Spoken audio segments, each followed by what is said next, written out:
गोंडा जन कल्याणकारी योजना में परमहंस का बयान। इंदिरा सोनिया स्वामी प्रसाद मौर्य पर दिया बयान। बारी बारी से सभी नेताओं पर की अभद्र टिप्पणी। मुगलों से ज्यादा खतरनाक रहा चोरों का कार्यकाल। कांग्रेस पार्टी देश विरोधी पार्टी रही है। परमहंस देश को बांटने का काम नहीं किया जा रहा है। देश को बांटने का काम तो नेहरू ने कर दिया था, कांग्रेसियों ने किया था। अब देश को अखंड भारत बनाने के लिए हम लोग प्रयास कर रहे हैं। और जो जिहाद का जो बीज बोया गया यहाँ, जो हमारे माताओं बहनों और बेटियों की हिंसा हो रही है, उससे देश को उबारने के लिए हिंदू राष्ट्र जरूरी है। नेहरू ने सिर्फ अंग्रेजों के लिए काम किया। इंदिरा ने न्यायपालिका की अवमानना कर बचाई गद्दी।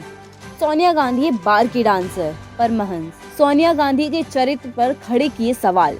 छोटे कपड़े पहनकर बार में नाचने वाली सोनिया जो बार में डांस करती थी वह जो है चरित्रहीन एक आकर के भारत में, और यहाँ आकर के जो है जिसको भारतीय संस्कृति का जरा भी स्वरूप नहीं मालूम, उसके लड़की प्रियंका हमारे मोदी जी को कायर कह रही है। माननीय प्रधानमंत्री नरेंद्र मोदी जी के विषय में इन लोगों को बोलने की तमीज नहीं है। सोनिया के बच्चों को बोलने की तनिक तमीज नहीं। मोदी की बुराई करने वाले लोग चरित्रहीन, हर हाथ को काम और हर मुंह में जय श्री राम।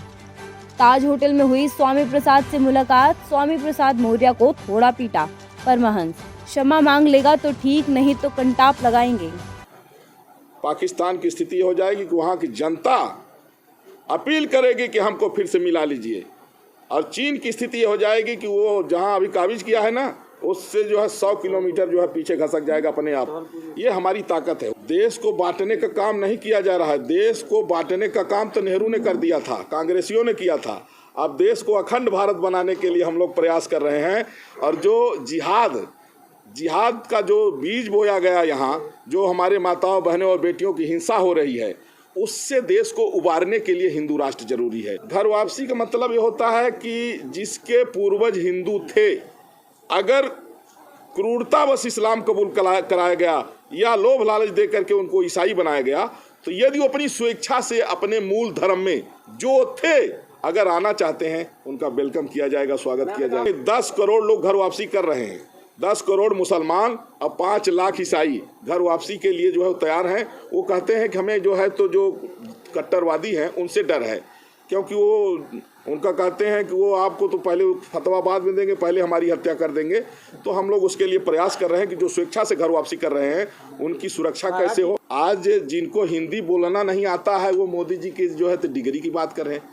जिसको हिंदी बोलना नहीं आता, शुद्ध हिंदी, वो पहले तो अपना जो है तो शुद्ध हिंदी बोलना सीख लें, इसके बाद बात करेंगे। जितने लोग बात कर रहे हैं ना, ये सब लोग ऐसे लोग हैं कि इनको जनता ने नकार दिया है। अभी एक थे जो है मानस जला रहा था, बताइए, हार गया। हर हाथ को काम और हर मुख में जय श्री राम, यही होगा हिंदू राष्ट्र का स्वरूप।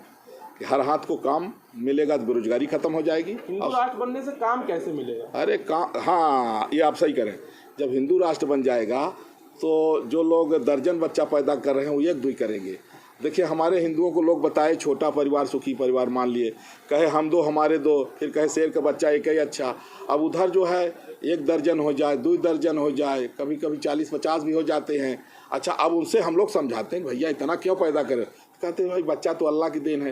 तो हम कहे बच्चा अल्लाह, जो अल्लाह बच्चा दे सकता है वो नौकरी भी तो दे सकता है। नौकरी के लिए हमारे मोदी जी को क्यों गाली दे रहे हो। इसलिए मेरे कहने का अभिप्राय ये है कि देश राष्ट्र हित सर्वोपरि, हमारा मतलब है नेशन इज फर्स्ट। राष्ट्र हित को देखते हुए सबको आगे चलना चाहिए। देखिए, हिंदू राष्ट्र की मांग इसलिए कि जो 1947 में हिंदू मुसलमान के नाम पर देश का पार्टीशन हुआ, तो जब पाकिस्तान बांग्लादेश मुस्लिम राष्ट्र बन गया, वहाँ रह रहे हिंदुओं को वोट का राइट नहीं है। तो दुनिया में एक देश तो हिंदुओं का होना चाहिए ना। एक देश तो कम से कम, मान लीजिए जैसे कश्मीर में से हिंदू भगाए गए, अगर पूरे देश से हिंदू भगाए जाएंगे तो कहाँ जाएंगे। इसलिए भारत हिंदू राष्ट्र होगा और उसके लिए हम लोग रोड मैप तैयार से ऑक्सीजन। उनका कहते हैं कि वो आपको तो पहले फतवा बाद में देंगे, पहले हमारी हत्या कर देंगे।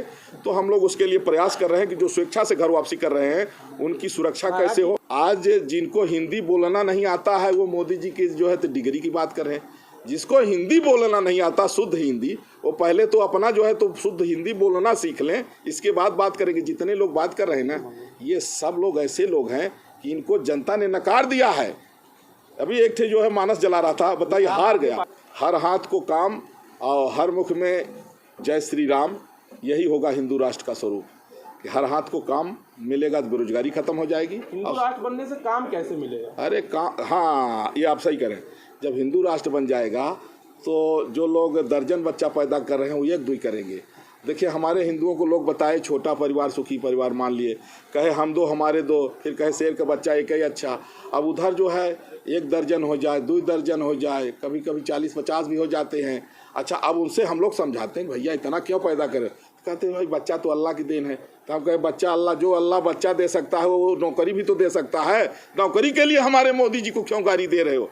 इसलिए मेरे कहने का अभिप्राय ये है कि देश राष्ट्र हित सर्वोपरि, हमारा मतलब है नेशन इज फर्स्ट, राष्ट्र हित को देखते हुए सबको आगे चलना चाहिए। देखिए हिंदू राष्ट्र की मांग इसलिए कि जो 1947 में हिंदू मुसलमान के नाम पर देश का पार्टीशन हुआ, तो जब पाकिस्तान बांग्लादेश मुस्लिम राष्ट्र बन गया, वहाँ रह रहे हिंदुओं को वोट का राइट नहीं है, तो दुनिया में एक देश तो हिंदुओं का होना चाहिए ना। एक देश तो कम से कम, मान लीजिए जैसे कश्मीर में से हिंदू भगाए गए, अगर पूरे देश से हिंदू भगाए जाएंगे तो कहाँ जाएंगे। इसलिए भारत हिंदू राष्ट्र होगा और उसके लिए हम लोग रोड मैप तैयार से। ऑक्सीजन के बिना कोई जीवित नहीं रह सकता, ऑक्सीजन चाहिए जीने के लिए। उसी तरह से वैदिक संस्कृति अगर नहीं बचेगी तो दुनिया में आतंकवाद के अलावा कुछ नहीं बचेगा, सब लड़के मर जाएंगे। और वेदों को बचाने के लिए हिंदुओं को बचाना होगा, जो वेदों को मानते हैं। वेदों को मानने वाले सिर्फ सनातनी है और कोई है नहीं। और यही कारण है कि आज आप देखिए सीरिया इत्यादि, तो वहाँ हिंदू नहीं है, सीरिया इत्यादि में ये स्थिति है कि मुसलमान को खाया जा रहा है। तो मुसलमानों के लिए, ईसाइयों के लिए भी जरूरी है कि भारत हिंदू राष्ट्र बने। कि जो तुष्टीकरण की राजनीति करने वाले थे उनका कोई धर्म नहीं होता है। जो तुष्टीकरण, जातिवाद, परिवारवाद की राजनीति करने वाले होते हैं, इनका कोई धर्म नहीं होता, न देश के हैं न जनता के हैं। ये अपनी सत्ता को पाने के लिए कोई भी जो है नीच हरकत कर जाते हैं।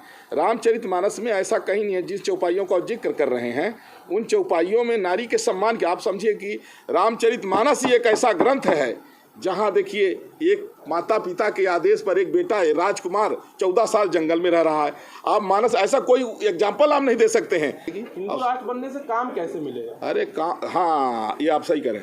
जब हिंदू राष्ट्र बन जाएगा तो जो लोग दर्जन बच्चा पैदा कर रहे हैं वो एक दुई करेंगे। देखिए हमारे हिंदुओं को लोग बताए छोटा परिवार सुखी परिवार मान लिए, कहे हम दो हमारे दो, फिर कहे शेर का बच्चा एक ही अच्छा। अब उधर जो है 1 दर्जन हो जाए, 2 दर्जन हो जाए, कभी कभी 40-50 भी हो जाते हैं। अच्छा अब उनसे हम लोग समझाते हैं भैया इतना क्यों पैदा करें, कहते हैं भाई बच्चा तो अल्लाह की देन है। तो हम कहे बच्चा अल्लाह, जो अल्लाह बच्चा दे सकता है वो नौकरी भी तो दे सकता है, नौकरी के लिए हमारे मोदी जी को क्यों गाली दे रहे हो। इसलिए मेरे कहने का अभिप्राय ये है कि देश राष्ट्र हित सर्वोपरि, हमारा मतलब है नेशन इज फर्स्ट, राष्ट्र हित को देखते हुए सबको आगे चलना चाहिए। देखिए हिंदू राष्ट्र की मांग इसलिए कि जो 1947 में हिंदू मुसलमान के नाम पर देश का पार्टीशन हुआ, तो जब पाकिस्तान बांग्लादेश मुस्लिम राष्ट्र बन गया, वहाँ रह रहे हिंदुओं को वोट का राइट नहीं है, तो दुनिया में एक देश तो हिंदुओं का होना चाहिए ना। एक देश तो कम से कम, मान लीजिए जैसे कश्मीर में से हिंदू भगाए गए, अगर पूरे देश से हिंदू भगाए जाएंगे तो कहाँ जाएंगे। इसलिए भारत हिंदू राष्ट्र होगा और उसके लिए हम लोग रोड मैप तैयार से। ऑक्सीजन के बिना कोई जीवित नहीं रह सकता, ऑक्सीजन चाहिए जीने के लिए। उसी तरह से वैदिक संस्कृति अगर नहीं बचेगी तो दुनिया में आतंकवाद के अलावा कुछ नहीं बचेगा, सब लड़के मर जाएंगे। और वेदों को बचाने के लिए हिंदुओं को बचाना होगा, जो वेदों को मानते हैं। वेदों को मानने वाले सिर्फ सनातनी है और कोई है नहीं। और यही कारण है कि आज आप देखिए सीरिया इत्यादि, तो वहाँ हिंदू नहीं है, सीरिया इत्यादि में ये स्थिति है कि मुसलमान को खाया जा रहा है।